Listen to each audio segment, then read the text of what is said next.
오늘 가정주의를 맞이해서 또 우리가 5월 첫째 주 예배를 하나님께 드리는데 주님의 은총이 이 5월 달에 우리 각 가정 가운데 또 이 나라 민족 가운데 새롭게 펼쳐지기를 간절히 축원합니다.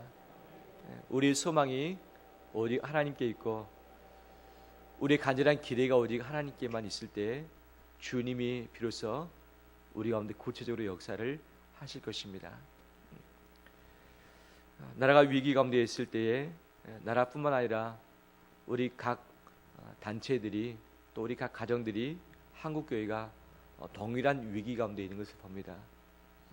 우리가 왜 위기를 당했는가? 경제적으로 못 살기 때문에 위기를 당했을까? 학력이 부족해서 위기를 당했을까? 정치력이 없어서 위기를 당했을까? 국방력이 약해서 위기를 당했을까? 실상 이러한 것들은 10년 전에 비한다면 30년 전에 비한다면 월등한 삶의 수준을 우리가 누리고 있습니다. 왜 우리가 이런 위기를 당해야 되는가? 왜? 그것은 참다운 지도자가 없기 때문입니다.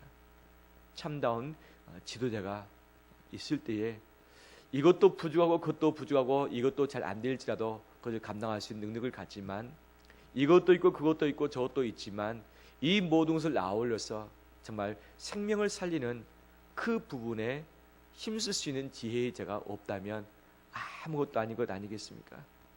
우리 가정에 좀 살만 한들 우리 자녀들이 흐트러지고 우리 관계들이 어려워질 때 이 모든 것이 무슨 소용이 있겠습니까? 삶 안에서 이제 좀 행복을 누릴만 하면 부부의 관계가 깨져서 어려움 가운데 있고 부모 자식 간의 관계가 깨져서 어려움 가운데 있고 이 관계의 갈등들이 풀리지 않는들 모아놨던 돈들 쌓아놨던 돈들 가르쳤던 그런 모든 수고들이 허사로 돌아가는 것이 마땅치 않겠습니까? 정말 가정에서 한국교회에서 이 나라 민족 가운데 참된 지도자 리더를 찾아보기가 쉽지 않습니다. 이런 모든 위기의 핵심에 리더가 있고 리더가 책임을 져야 되는데 참 그런 책임 있는 지도자를 우리가 준비하고 우리가 내 자신이 그런 지도자로서의 역할을 감당하길 원합니다. 주님은 참된 선한 목자셨습니다. 주님이 말씀하시기를 선한 목자는 누구냐? 양을 위해서 자기 목숨을 버리는 것이 선한 목자이다. 싹꾼은 누구냐? 자기가 살기 위해서 양을 버리는 것이 싹꾼이다. 둘 다 뭔가를 버립니다. 선한 목자는 자기 자신의 목숨을 버립니다. 싹꾼은 양의 목숨을 버립니다.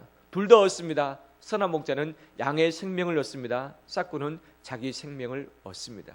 동일하게 버리고 취하지만 그 대상이 전혀 반대인 거죠. 오늘날 우리 가운데 수많은 지도자가 있지만 결정적인 순간에 자기 목숨을 내어 두고서 공동체 사람을 살릴 수 있는 사람이 얼마나 있을까? 우리 입에서는 그런 삶을 살고 있지 못하는 바로 그러한 세상의 지도자를 향해서 비판을 하기도 하고 불평하기도 하고 우리의 소리를 내고 있지만 정작 내가 그 상황에 닥친다면 나는 어떤 길을 선택할 것인가? 정말 나는 싹꾼으로서의 삶을 살 것인가? 아니면 참된 배의 선장으로서 선한 목자로서의 삶을 선택할 것인가? 우리 자신에게 먼저 그 질문을 던져야 될 줄 믿습니다. 우리 교회 역시 만약 교회가 침몰해 간다면 마지막까지 교회에 남아서 교회를 살릴 수 있는 사람이 이 배의 지도자 선장이 될 것이고 내가 살기 위해서 배를 버리고 간다라면 그 역시 싹꾼이라고 할 수 있겠죠. 바로 교회 공동체에서 내에서 우리 가정에서 정말 하나님이 내게 세우신 이 사명 가지고 바로 지켜내며 살려내며 헌신해 나가는 우리 되시기를 주의 이름으로 축원합니다. 이스라엘 백성인들이 아말렉과의 전투에서 싸워서 이겼습니다. 세 개의 중요한 손이 사용되었죠. 첫 번째는 여호수아의 손이었습니다. 두 번째는 모세의 손이었습니다. 세 번째는 아론과 훌의 손이었고 덧붙여서 이 세 손이 하나 될 때에 하나님의 손이 그들 가운데 역사하시사 승리를 안겨주셨습니다. 이것을 보았던 모세는 하나님께 제단을 쌓는 그 손을 사용했었고 하나님의 말씀을 기록해서 여호수아의 귀에 애워 들리는 그런 성경을 기록하는 손으로 모세가 하나님께 헌신을 했습니다. 바로 이런 귀한 손의 역사들이 있어서 승리를 했습니다. 하지만 이 전쟁의 승리 이후에 모세 장인 이드로를 맞습니다. 장인 이드로가 찾아왔습니다. 바로 모세의 부인과 두 아들을 데리고 왔습니다. 이제 인수인계 해주기 위해서 데려온 거죠. 마을 모여가지고 하나님이 어떻게 우리를 구원하셨고 우리를 살리시고 인도하셨는가를 말했더니 이 이방인의 제사장 이드로가 하나님을 믿고 하나님을 찬미하기 시작합니다. 성경에 보면 이방인이 예수 그리스도를 믿고서 찬양하는 바로 최초의 내용이라고 할 수 있겠죠. 이드로가 하나님을 찬양하고 그분을 섬긴 이후에 그 다음날 지켜봤습니다. 그랬더니 모세가 아침 일찍부터 밤늦게까지 백성들을 재판하니라고 눈코 뜰 새가 없습니다. 장인이 왔는데 오랜만에 와서 이제 곧 헤어져야 되는데 장인하고 함께 지낼 수 있는 시간도 없고 백성들을 아침부터 계속해서 재판해주고 있습니다. 모세는 성심성의를 다해서 열심을 내서 배려하는 마음으로 백성들을 섬겼지만 백성들의 줄은 끊어질 줄 모르고 백성들은 지칠 수밖에 없고 모세 역시 지칠 수밖에 없었습니다. 이것을 봤던 장인 이드로가 모세에게 말합니다. 모세여, 이것은 옳지 않다. 이것은 선하지 않다. 최상이 아니다. 바로 최상의 길이 있는데 바로 행정조직을 개편해야 되지 않겠는가 라고 조언을 해줍니다. 아말렉과의 전투에서 이기긴 이겼습니다. 하지만 이들이 조직력이 갖춰졌는가? 아직 조직력이 갖춰지지 않는 상황에서 이겼기 때문에 조직력을 갖춰야 되는 그런 필요성들을 그들이 느꼈을 것이고 이제 어떤 위기를 만나면 위기를 대처할 만한 힘을 길러야 될 것을 이미 인식을 하고 있었을 것입니다. 이럴 때 이 모세 장인 이드로가 그에게 말하되 이 조직을 힘있게 가꾸기 위해서 이 공동체를 건강하게 세우기 위해서 이 공동체 가지고 어떤 싸움이든지 이기고 가나안 땅에 들어가서 이 가나안 땅을 점령하기 위해서는 뭔가가 달라져야 됩니다. 그래서 두 가지를 건의합니다. 첫 번째 건의는 뭐냐? 당신이 재판하면서 하나님의 말씀을 가르칠 것이 아니라 미리 재판하기 전에 일이 벌어지기 전에 위기 오기 전에 백성들에게 하나님의 말씀을 가르쳐서 그들이 갈 길과 할 일을 알려주셔서 재판을 통해서 당신을 통해서 이것을 다 한다는 것은 너무나도 비효율적인 일입니다. 다른 사람이 다 당신만 바라보고 있는데 당신이 이 모든 200만 명 되는 사람을 책임질 수 있겠습니까? 당신은 책임지지 못합니다. 아무리 열심히 애를 쓴다 할지라도 한 사람이 모든 사람을 다 감당케 하고 만족케 하는 것은 이것은 불가능합니다. 그러니까 미리 일이 터지고 나서 재판 때에 그 하나님의 법을 가르칠 것이 아니라 사람들에게 예방 차원에서 그들에게 교육하시고 훈련하셔서 그러면 그들이 스스로 갈 길을 선택할 것이고 할 일을 알게 될 것입니다 라고 이야기를 해줍니다. 두 번째 조언은 이것입니다. 사람을 세우셔서 당신 말고 당신을 대신할 수 있는 지도자를 세우셔서 천부장과 백부장과 50부장과 10부장을 세울 것을 건의를 합니다. 10부장은 몇 명을 책임지는 사람일까요? 10명이죠. 백부장은 100명, 천부장은 1000명의 사람을 책임질 수 있는 바로 사람이 필요하다는 거죠. 가장 작은 단위는 몇 명입니까? 10명 단위의 조직을 그들이 세운 것을 봅니다. 이스라엘 백성이 200만 명, 장정만 60만 명 이상이었습니다. 만약 장정만을 기준으로 해서 천부장을 세운다면 몇 명이 세워집니까? 60만 명이니까 600명. 만약에 200만 명을 기준으로 천부장을 세운다면 몇 명입니까? 2,000명. 상당한 지도자를 세우죠.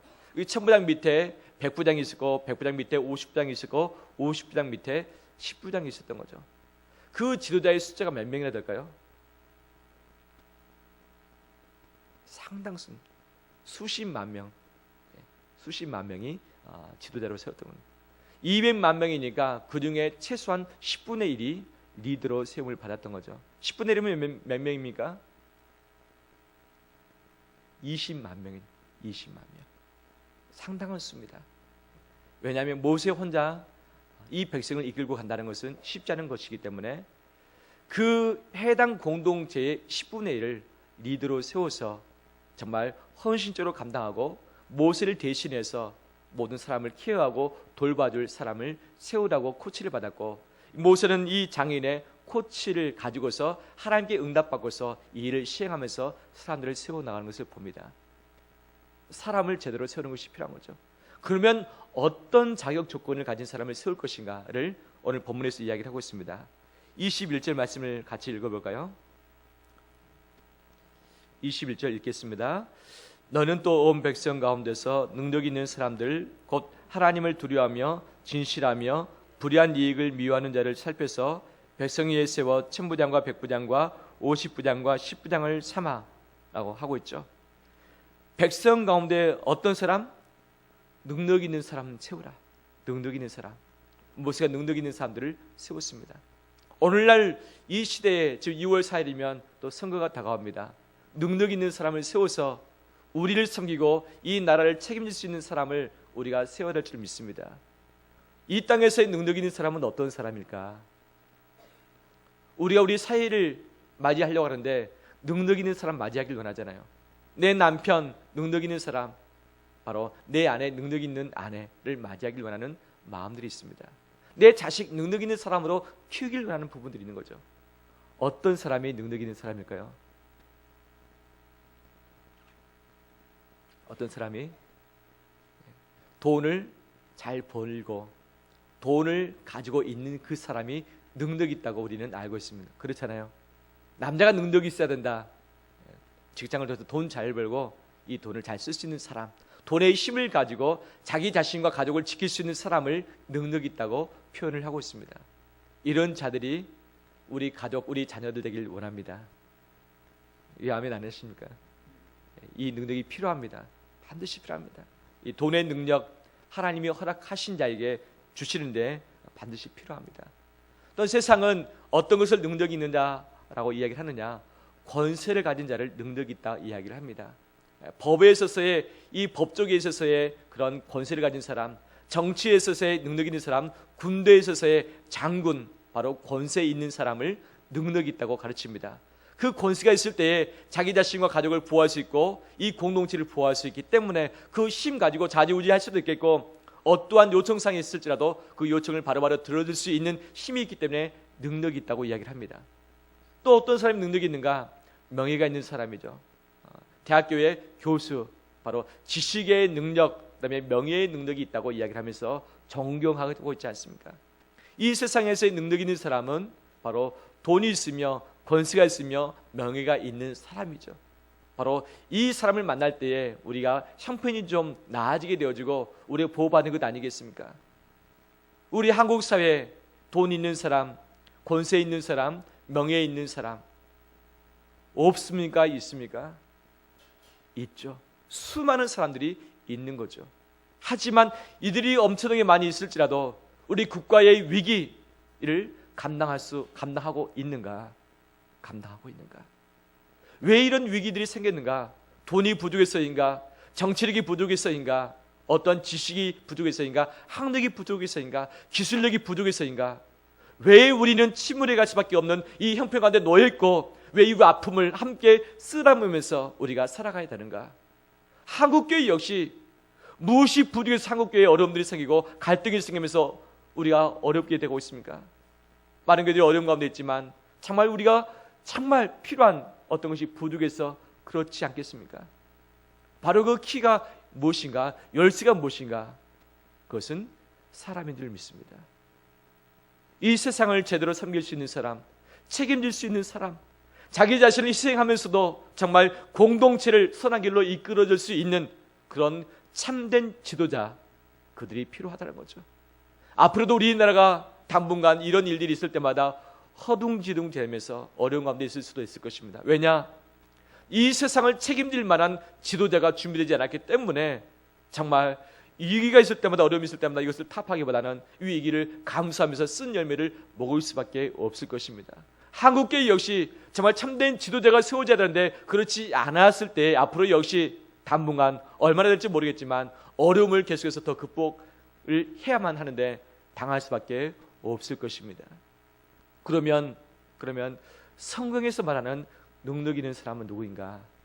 이 세상에서 능력이 있는 사람이 없어서 위기를 당하는 것이 아니라 그 능력이 있는 그 개념 자체가 달라서 위기 가운데 들어간 것 아니겠습니까? 이스라엘 백성 가운데 능력이 있는 사람을 세웠습니다. 바로 여기 본문에서는 세 가지의 조건을 이야기합니다. 세 가지. 첫 번째가 무엇입니까? 누구를 두려워하며? 하나님을 두려워하며. 그다음에 어떤 삶을 살며? 진실하며.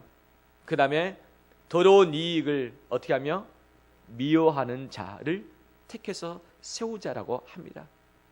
이런 삶을 사는 사람이 무엇 있는 사람? 능력 있는 사람이라고 이야기를 하고 있습니다. 세상과 전혀 다른 거죠.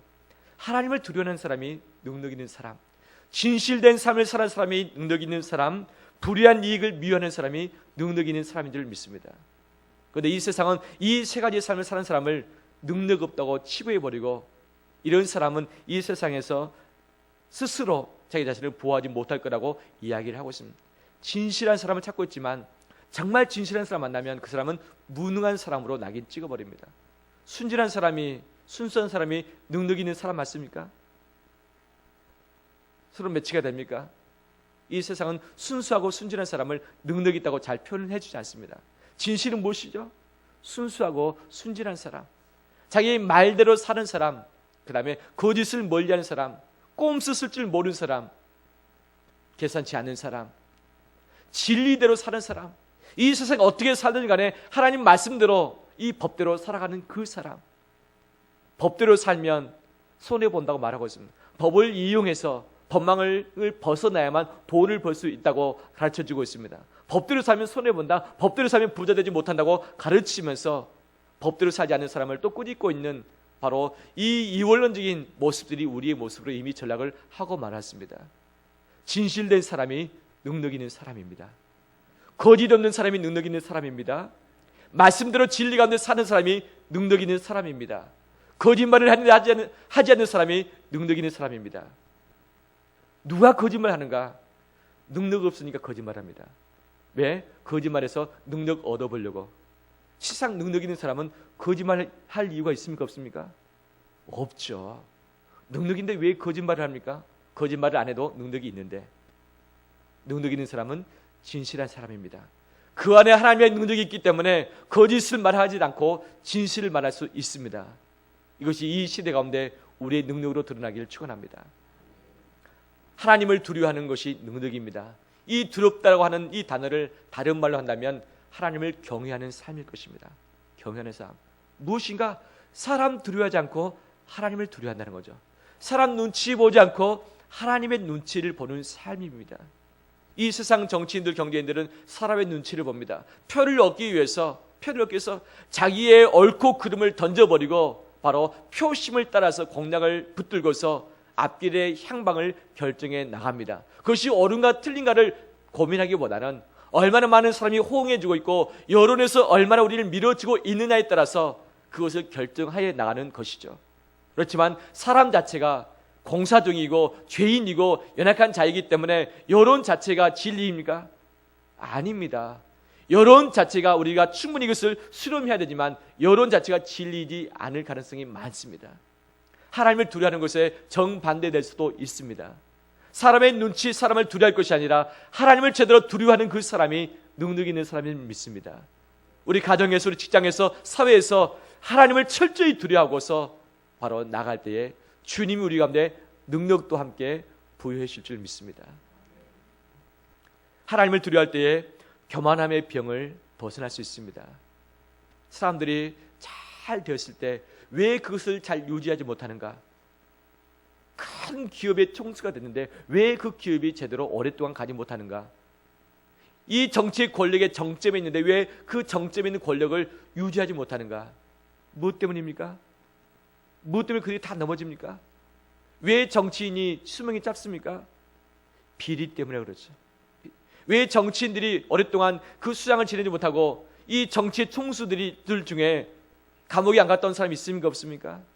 없을 정도이지 않겠습니까? 왜 그런 치욕적인 일들 당합니까? 그들의 교만이죠. 교만. 하나님을 두려워하기보다는 사람을 두려워하거나 또는 사람을 무시하기 때문에 스스로를 브레이크 잡아놓을 만한 어떤 거리가 없는 거죠. 브레이크가 있어야지만 이 속도를 맞춰 나가는데 브레이크 없는 차가 질주하다가 결국 장애물을 만나거나 커브기를 만나면 대형 사고 치는 것 아니겠습니까? 하나님을 두라는 것이 우리 인생의 브레이크인 줄 믿습니다. 이것이 내 자신을 제어하게 될 것이고 이것으로 말미암아 우리 가정을, 우리 사회 교회를 보호해 나가게 될 줄 믿습니다. 지도자, 사람을 두려하기보다는 하나님을 두려하는 사람, 바로 죄를 멀리하면서 교만을 극복하는 그 사람을 세울 것을 요청하고 있습니다. 세 번째, 불의한 이익을 미워하는 사람이죠. 청렴결백하는 사람, 그 다음에 유효가에 넘어가서 순응하는 것을 미워하는 사람, 옳고 그름보다 손익이 우선되는 것을 미워하는 사람이라고 할 수 있겠습니다. 쉬운 말로 한다면 뭐냐면 욕심을 극복할 수 있는 사람입니다. 욕심. 지도자가 되게 되어지면 돈줄이 걸리게끔 되어 있습니다. 돈을 더 쉽게 벌 수 있는 바로 그런 기회들이 오는 거죠. 근데 그 욕심이 왔을 때 이 욕심을 극복해야 하는데 욕심을 극복지 못하면 바로 백성들을 힘들게 하고 어렵게 만들 수밖에 없는 거죠. 개구리들이 한 번은 저희들이 서로 회의를 했습니다. 우리의 왕을 뽑자. 자기들이 서로 왕이 되겠다고 신나게 회의를 했는데 아무도 왕이 되지 못했습니다. 왜냐? 개구리에 떼어봐야 뭐 얼마나 뛰겠습니까? 개구리는 또 물이 없으면 살지 못하는 그런 한계가 있는 거죠. 그래서 그들이 회의하기를 개구리 중에 뽑지 말고 멋진 또 다른 동물 중에 뽑자. 주변을 쫙 살폈더니 황새가 눈에 보였습니다. 다리도 길고 하늘을 날 수도 있고 바로 몸짓도 우아하고 그래서 황새를 왕으로 모셨습니다. 그들 왕으로 세웠습니다. 황새가 왕이 된 이유 가장 먼저 했던 일이 무엇이었을까요? 개구리 잡아먹는 일부터 했습니다. 왕으로 세울 자를 세워야죠. 개구리를 잡아먹는 그런 욕심이 있는 자를 세웠을 때 도리어 세워줬던 그 사람이 피해를 당할 수밖에 없는 거죠.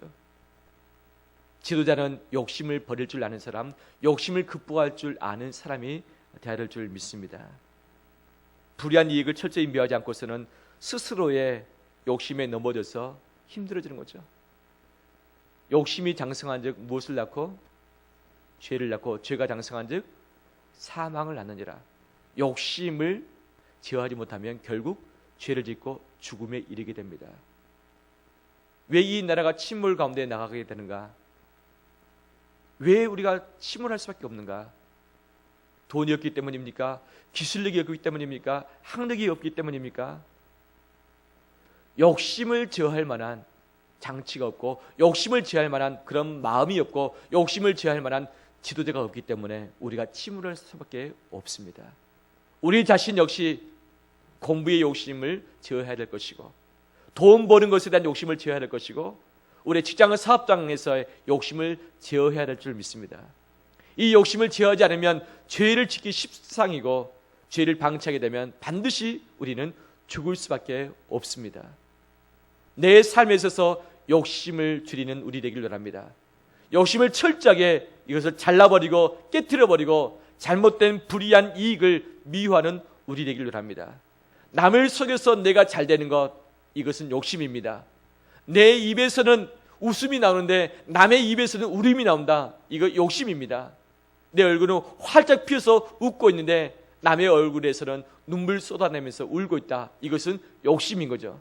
내가 잘됨으로 다른 사람이 안 되는 것 분명히 욕심입니다. 내가 이겼다라고 할 수 있겠지만 하나님은 그런 공동체를 원치 않으십니다.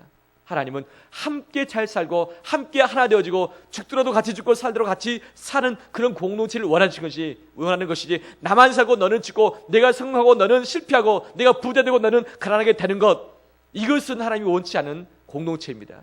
그런데 이 땅, 이 나라 가운데 이것들이 너무 만연해 있고 서로 경쟁적인 구도 가운데서 이것만을 추구하고 있습니다.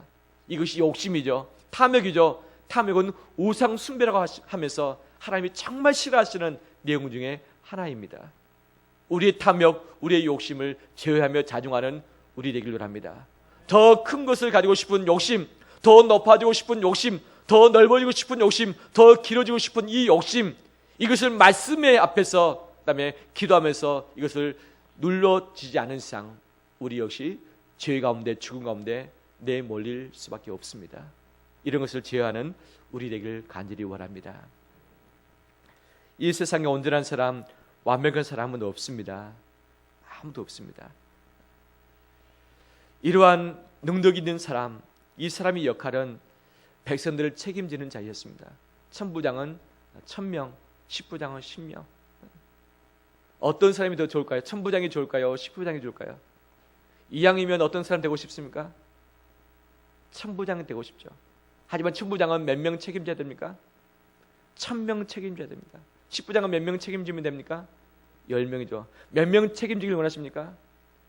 10명만 책임지면 좋겠습니까? 1000명이나 책임지면 좋겠습니까? 책임은 10명 책임지길 원하면서 자리는 1000명을 하는 것이 우리 욕심 아니겠습니까? 높아질수록 연한력이 있을수록 더 많은 책임을 져야 되는 것이 하나님께서 주시는 권세의 법칙 아니겠습니까? 자기의 높은 자리, 힘 있는 자리에 올라가길 원하면서 책임을 지지 않으려고 하는 바로 이 병폐된 사회, 이것들이 우리의 마음이고, 우리가 드러나지 않았을 뿐이지 우리도 그 자리에 있다면 우리도 동일하게 이렇게 행할 가능성이 너무나도 자명한 자 아니겠습니까? 정말 지도자는 책임져야 되는 사람이고, 백성을 바르게 재판해야 되는 사람이고, 특히 모세를 도와야 되는 사람입니다. 모세를 돕는 사람이죠. 리더십 지도자의 360도 리더십이라는 책이 있습니다. 거기서 강조하는 것이 무엇이냐? 사람들은 지도자 하면 무엇을 책임질 것인가, 무엇에 비중을 둘 것인가를 말하라고 했을 때 자기의 부하, 자기 아랫사람을 책임질 것을, 자기 부하를 잘 이끌 것을 이야기를 합니다. 하지만 진정한 리더십은 무엇이냐? 자기 자신의 관리를 철저히 할 줄 아는 사람, 그 다음에 윗사람과의 관계를 제대로 할 줄 아는 사람, 동료의 관계를 잘 하는 사람, 그 사람은 당연히 자기 밑에 있는 사람을 책임질 수밖에 없다고 이야기를 합니다. 우리 한국 사람들은 자기 밑에 사람을 90% 책임지는 것을 리더라고 이야기를 합니다. 위에 사람 동료는 온데간데 없어지고 나를 따르는 사람만 책임지면 된다고 말하고 있습니다. 하지만 그것은 진정한 리더가 아닙니다. 진정한 리더는 바로 50%는 자기 자신을 책임지고, 그 다음에 그 중에 또 25%는 윗사람과의 관계에서 철저히 관계를 하고, 20%는 동료의 관계, 나머지 5% 가지고 바로 자기를 따르는 사람을 책임지는 것이죠. 위에과의 관계, 동료의 관계, 내 자신과의 관계가 철저히 준비되지 않고서는 나를 따르는 사람을 책임질 수 없는 거죠. 교회의 지도자 역시 마찬가지입니다. 내 자신의 영적인 관리, 시간 관리, 봉사 관리, 헌신 관리, 가족 관리를 철저히 하지 않고서 교회를 와서 봉사하고 누구를 책임진다는 것은, 이것은 가정스러운 부분이고 가면 쓴 부분에 지나지 않다고 할 수밖에 없습니다.